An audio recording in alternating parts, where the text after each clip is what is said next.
Hello students, आज अपन 10th class का chapter number 4 दो चरों वाले रैखिक समीकरण pair of linear equation in two variables के बारे में एक बड़ा प्रश्न 10th क्लास के आरबीएसई बोर्ड में आता है। आलेखीय विधि से दो समीकरणों का हल ज्ञात करना कैसे ज्ञात करेंगे, उसके पहले क्या होता है कि दो समीकरण का मानक रूप क्या होता है। मानक रूप कोई भी युगपत समीकरण, दो चरों वाले रैखिक समीकरण और जिसका मानक रूप ये होता है a1x plus b1y plus c1 equal to 0, a2x plus b2y plus c2 equal to 0। दो समीकरण इस रूप में आते हैं। इसमें दो चर कौन कौन से हैं? तो x और y, ये दो चर है। इसका मान अपने को निकालना, और इसका मान निकालने से पूर्व दो चरों वाले रैखिक समीकरणों की प्रकृति क्या होती है। रैखिक समीकरणों, दो चरों वाले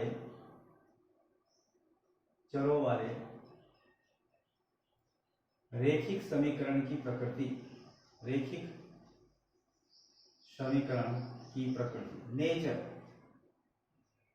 कि पहले अपन इन दोनों समीकरणों को देख के ही बता सकते हैं कि रेखाएं प्रतिच्छेद करेगी, रेखाएं समांतर होगी, रेखाएं समपाती होगी। प्रतिच्छेद इंटरसेक्ट, पैरेलल समांतर और समपाती कोइंसिडेंट। तो इसकी कंडीशन से तीन कंडीशन हैं। जैसे सबसे पहले मैं इसमें इसके x का गुणांक a1 है, इसमें x का गुणांक a2 है। तो पहले अपन इसके गुणांकों को इस टाइप से अनुपात के रूप में लिखेंगे, और अगर अनुपात के रूप में लिखने पर ये इक्वल नहीं आते हैं तो इसका अर्थ दोनों रेखाएं एक दूसरे को प्रतिच्छेद करेगी। प्रतिच्छेद करती है एक पॉइंट पे, दोनों रेखाएं प्रतिच्छेद करेगी। प्रतिच्छेद इस पॉइंट पे करती है तो इसका एक फिक्स आंसर, यूनिक सॉल्यूशन होगा। तो एक समीकरण का अद्वितीय हल होगा। अद्वितीय हल, unique solution, unique solution. Second, रेखाएं प्रतिच्छेद करती हैं, प्रतिच्छेद करेगी। थर्ड, इसका जो हल होगा वो संगत हल होगा। हल जो होगा संगत हल, संगत हल, कंसिस्टेंट। अब इसको देख करके, इस कंडीशन को देख करके अपन बता सकते हैं कि इस ग्राफ में क्या क्या होगा।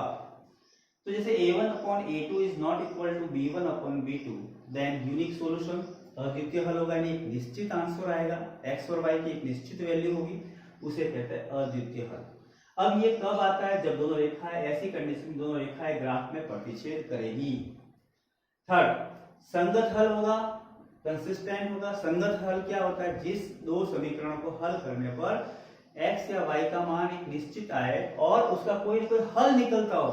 हल निकलता है तो संगत है, हल नहीं निकलता है असंगत है। सेकेंड कंडीशन,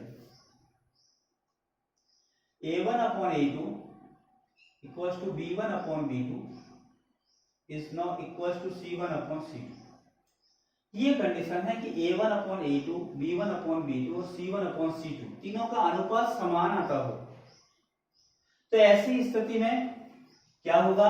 अनंत हल होंगे, अनेक हल होंगे, अनेक हल, infinite many solution, infinite solution, और मैनी सॉल्यूशन भी लिख सकते हैं। दूसरा, रेखाएं एक दूसरे के ऊपर होगी। रेखा से एक रेखा ये आ गई, दूसरी रेखा भी इसके ऊपर ही आएगी। दोनों रेखाओं एक दूसरे के ऊपर आती है, इसलिए उसे कहते हैं समपाती।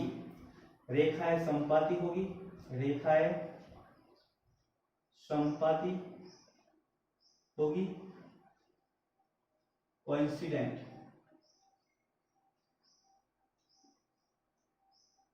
और थर्ड में अनेक हल होगा, रेखाएं समपाती होगी। उत्तर तो निकल रहा है, आंसर हल तो निकल रहा है, इसलिए इसका भी होगा संगत हल, संगत हल यानी कंसिस्टेंट, कंसिस्टेंट।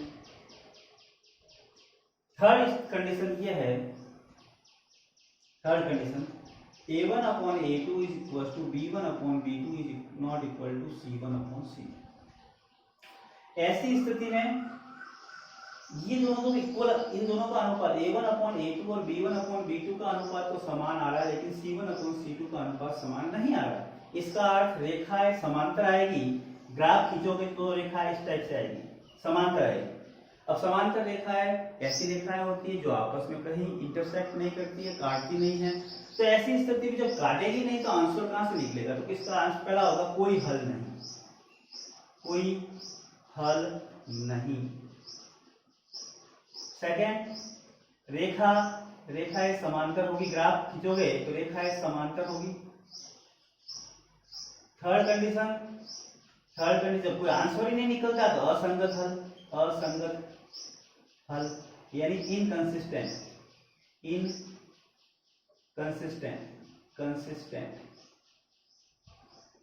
समांतर को इंग्लिश में कहते हैं पैरेलल। तो इस प्रकार से दोनों समीकरणों को अपन देख करके ये बता सकते हैं कि इसकी क्या क्या प्रकृति होती है। तो पहली कंडीशन मैंने बता दी, इसमें अद्वितीय हल होगा क्योंकि एक जगह काट रही है, रेखाएं प्रतिच्छेद होती है और संगत हल होता है। दूसरी condition a1 upon a2 equal to b1 upon b2 equal to c1 upon c2। तीनों का अनुपात समान है, तो ऐसी स्थिति में बहुत सारे हल होंगे, अनंत हल होंगे, अनेक हल होंगे, इनफाइनाइट सॉल्यूशन होगा। रेखाएं समपाती होगी, समपाती का अर्थ एक रेखा के ऊपर ही दूसरी रेखा का ग्राफ आएगा, ऐसे को कहते हैं कोइंसिडेंट। और थर्ड कंडीशन है संगत हल होगा, आंसर निकलता है इसका संगत हल होगा और संगत हल निकलेगा तो कंसिस्टेंट कहेंगे। थर्ड कंडीशन ये है a1 upon a2 is equal to b1 upon b2 is not equal to c1 upon c2। तो कोई हल नहीं, रेखाएं समांतर होगी, एक रेखाएं ग्राफ में कहीं नहीं कटेगी और असंगत हल होगा, इनकंसिस्टेंट। अब अपन देखेंगे कि दो युगपत समीकरणों को 9th क्लास में अपन ने पढ़ा है कि दो युगपत समीकरणों को किस प्रकार से किस विधियों से अपन हल करते हैं। तो मैं आपको एक विधियां बता देता हूँ और 10th क्लास में उस विधि का कौन सा पार्ट है। तो सबसे पहले यह रैखिक दो चरों वाले समीकरण को हल करने की विधियां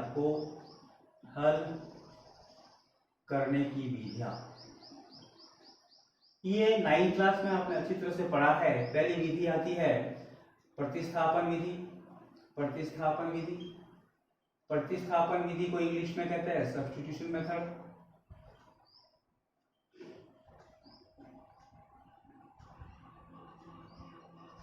सेकेंड मेथड है विलोपन विधि एलिमिनेशन मेथड, इंग्लिश में है एलिमिनेशन। थर्ड है वज्र गुणन विधि, और वज्र गुणन को कहते हैं क्रॉस मल्टीप्लिकेशन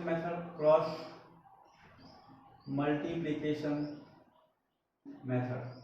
और फोर्थ है आलेखीय विधि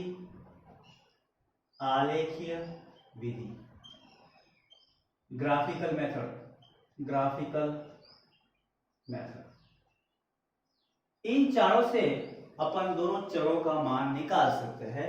10th क्लास में ये विधि ग्राफीय मेथड पोस्ट में है, क्योंकि ग्राफीय विधि से आरबीएससी का पेपर में 26 क्वेश्चन नंबर 6 मार्क्स का आता है।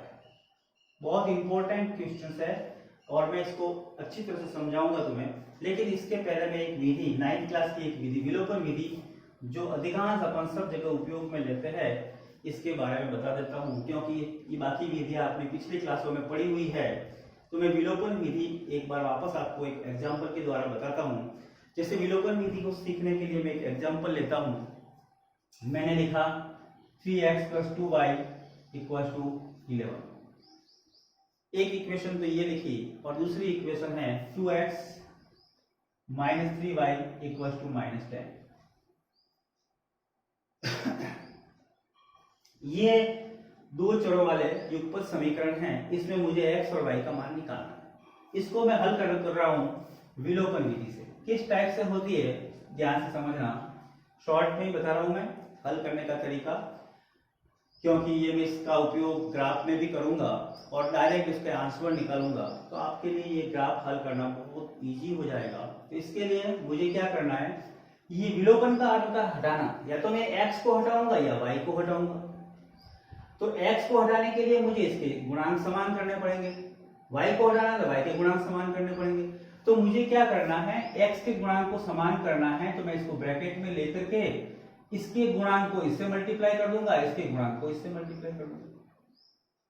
अगर y के गुणांक को समान करना होता तो इसके गुणांक को इससे, इसके गुणांक को इससे। तो देखिए अब गुणा करूंगा पूरे समीकरण को, 6x + 4y = 22। Second 6x - 9y = -13। अब यहाँ पे दोनों के गुणांक तो समान हो गए, लेकिन दोनों प्लस है, दोनों के चिन्ह है जो प्लस के हैं, कटेंगे नहीं, तो इसके चिन्ह बदलने पड़ेंगे। और चिन्ह तभी बदलते हैं जब अपन लिखेंगे घटाने पर, बाय सब्सट्रैक्शन। ये सबके साइन, नीचे वाले संख्याओं के साइन चेंज कर दिए, प्लस का था माइनस हो गया, ये माइनस का था प्लस हो गया, ये माइनस का था प्लस हो गया, ये कैंसिल हो गया, प्लस माइनस कैंसिल हो जाएगा। अब ये भी प्लस का है, अब साइन ये लेना है, ये नहीं लेना, ये लेना है प्लस, ये भी प्लस का है, ये भी प्लस का, दोनों प्लस होते हैं तो ऐड होता है, जुड़ता है। तो यहाँ पे प्लस के 13y हो गए, और यहाँ पर भी देखो ये भी प्लस का है, ये भी प्लस का है, 52 हो गया। तो y की वैल्यू इजीली निकल जाएगी 52/13, कितने आ गए 4। अब y का मान किसी भी एक इक्वेशन में रखना है, इसमें रखो या इसमें रखो, तो y का मान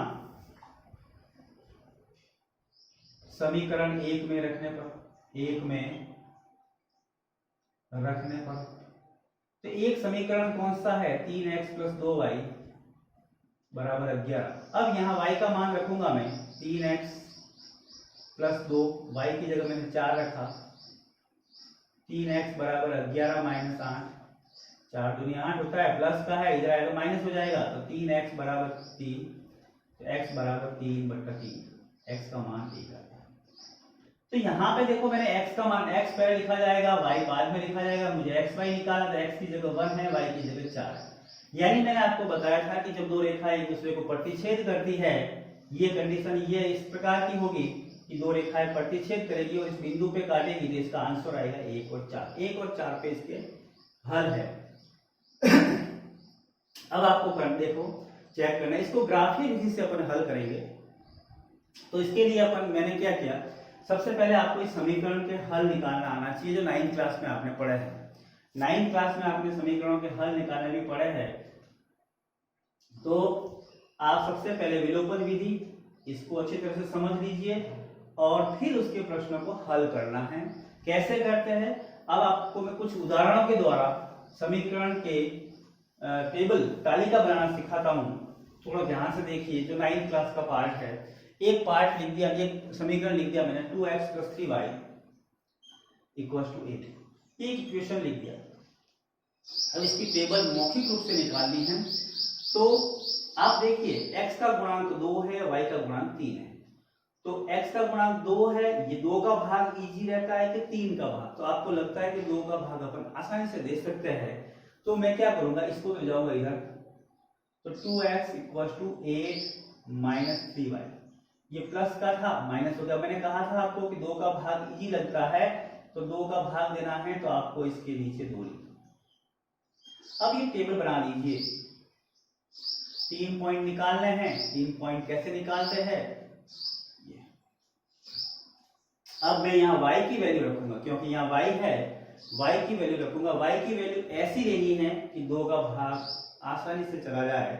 जैसे y की वैल्यू मैंने यहाँ रखी 0, तो 3 को 0 से गुणा किया, 0, 8 में से 0 गया 8, 8 में 2 का भाग दिया 4। किसी को नहीं आता है तो ऐसे चेक करके भी कर सकता है। हल करने में प्रॉब्लम आती है, प्रैक्टिस नहीं है, तो इस टाइप से भी अपन हल कर सकते हैं। तो ये 8/2 और 4, x का मान 4 है। दूसरा, अब मैं इसका मान एक बार प्लस में भी ले लूंगा, एक बार माइनस में भी लूंगा, किसी में भी ले सकते हो आप। लेकिन ध्यान ये रखना है कि आप अपन ग्राफ बनाते हैं तो x की मैक्सिमम वैल्यू 10 होनी चाहिए। 10 से बाहर आता है तो स्केल चेंज करना पड़ता है, पैमाना बदलना पड़ता है। और y की वैल्यू 12 या 13 रखो। तो अब यहाँ देखिए -1 रखता हूँ या -1 रखूंगा तो माइनस माइनस प्लस हो जाएगा, 3 1 जा 3, तो प्लस के 3 और 8 11 में 2 का डिवाइड नहीं होता, इसलिए -1 अपन नहीं लेंगे, तो -2 लेता हूँ। -2 लिया तो माइनस माइनस क्या हो गया प्लस, 6 और 8 कितने हुए 14 में 2 का डिवाइड किया 7। अब 0 पे आया, -1 पे नहीं आया, -2 पे आया, -3 पे नहीं आएगा, -4 पे आएगा, एक एक छोड़, जैसे जो गैप इसमें है वही गैप आगे से आगे चलता रहेगा।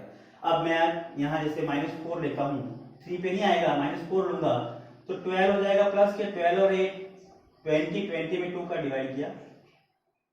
ऐसे बहुत सारे प्लस में भी लेके अपन वैल्यू निकाल सकते हैं। जैसे मैंने यहाँ कहा कि एक एक का गैप है, तो 0 के बाद प्लस में लूंगा तो 1 आता है, तो 1 में नहीं आएगा 2 पे आएगा, 2 रखा y की वैल्यू तो 6 हो गया, 8 में से 6 गए 2 में 2 का डिवाइड किया 1, फिर 3 पे नहीं आएगा 4 पे आएगा, 4 रखा 12 में से 8 गए माइनस के 4 और माइनस के 4। तो इस टाइप से बहुत सारे टेबल और बहुत सारे वैल्यू निकाल सकते हैं। और जब इसका ग्राफ खींचते हैं तो ग्राफ खींचने में अपने को ये जो लाइन आएगी वो एक स्ट्रेट लाइन आएगी। कैसी आएगी? Straight line. ध्यान रखना, सीधी सरल रेखा आती है, इसका अर्थ अपना काम सही है, नहीं तो रॉन्ग है। तो इसलिए इस प्रकार के समीकरण जो 9th का पार्ट भी है और ये आपने पढ़ा हुआ है, मैंने एक बार वापस रिवाइज कर दिया। अगर ये वीडियो आपको पसंद आया है तो लाइक और सब्सक्राइब अवश्य करें, क्योंकि नेक्स्ट वीडियो 6 मार्क्स का ग्राफीय मेथड से किसी चर का मान कैसे निकालेंगे वो बताने जा रहा हूं, इसलिए इसको लाइक और सब्सक्राइब अवश्य करें। थैंक्स।